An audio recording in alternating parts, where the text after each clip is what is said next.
Halo rekan-rekan sekalian, hari ini kita akan mencoba membahas pergerakan harga saham bidang pertambangan. Sebelum kita membahas pergerakan harga sahamnya, kita akan coba melihat dulu pergerakan harga batu bara di pasar futures. Karena kita tahu ya, pergerakan harga batu bara tentu akan mempengaruhi pergerakan daripada harga saham bidang pertambangan. Kalau kita lihat secara kasat mata, harga batu bara di pasar futures sendiri itu sudah masuk ke fase bullish ya. Itu terlihat jelas sejak mungkin di September ya, September pertengahan itu ya. Kalau kita gambar dengan trend line jelas sekali gambarnya dia sedang uptrend. Nah, beberapa hari ini memang mengalami penurunan, tapi saya rasa ini adalah koreksi kecil ya sebelum melanjutkan tren bullishnya. Kenaikan harga daripada batu bara sendiri itu sangat wajar ya, mengingat salah satunya perkembangan penemuan vaksin. Kita tahu ketika vaksin ditemukan tentu ini akan mendorong aktivitas ekonomi untuk kembali beroperasi sebagaimana mestinya, walaupun mungkin tidak dalam langsung kapasitas yang full, tapi perlahan-lahan perekonomian mulai kembali berjalan. Nah, lalu bagaimana pengaruh daripada pergerakan harga batubara di pasar future terhadap dua saham yang akan kita coba analisa? Yang pertama yaitu saham DOIT.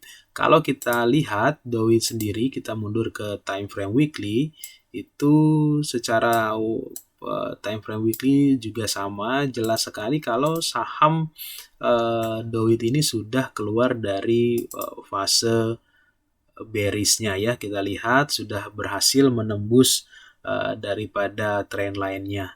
Nah, untuk melihat lebih detail apa yang terjadi, kita coba turunkan time frame-nya menjadi time frame daily. Kalau kita lihat saham DOIT sendiri itu menarik ya, membentuk sebuah pattern atau pola, yaitu pola double bottom ya. Ini sangat berpotensi membentuk pola double bottom. Kita tahu double bottom merupakan pola reversal maksud kami dari bearish ke bullish. Kita coba gambarkan, ini swing low-nya.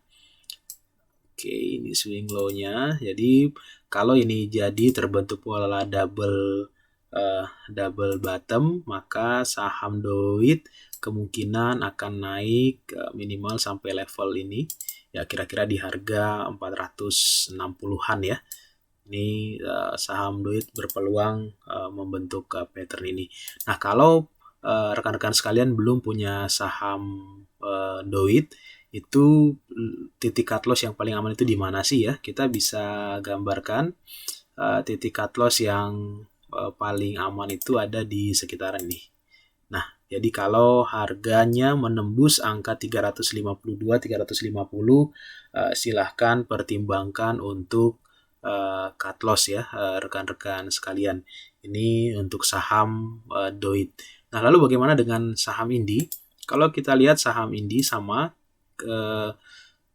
di time frame daily itu juga membentuk sebuah pola yang mirip sekali ya dengan saham DOIT ya. Kalau kita lihat ini berpotensi membentuk double bottom juga. Coba kita gambarkan, ini swing low-nya sudah terbentuk ya. Kebetulan juga ada rejection itu di EMA, saya pakai EMA 50 ya. Jadi kita lihat nih. Untuk target price-nya itu minimum itu di minimum itu di sini ya. Untuk target price-nya minimum ya. Ya mungkin di sekitaran harga konservatif ya 1990 sampai 2000.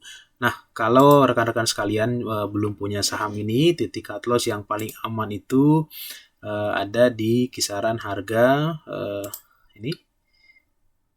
Ya, kalau harganya menembus 1959, 1900 ya 1600 ya. Oke, kalau harganya turun di bawah 1600 silahkan pertimbangkan untuk cut loss untuk saham Indi. Ini saya ulangi, untuk DOIT sendiri kalau dia harganya turun di bawah 350 silahkan cut loss, dan untuk Indi kalau harganya turun di bawah 1600 silahkan untuk cut loss. Ya, demikian analisa saham untuk Doit dan Indi. Silahkan atur money management yang baik dan pastikan punya titik entry yang baik pula sehingga mendapatkan imbal hasil yang maksimal ya. Demikian untuk analisa pergerakan harga saham Doit dan Indi. Semoga bermanfaat. Terima kasih.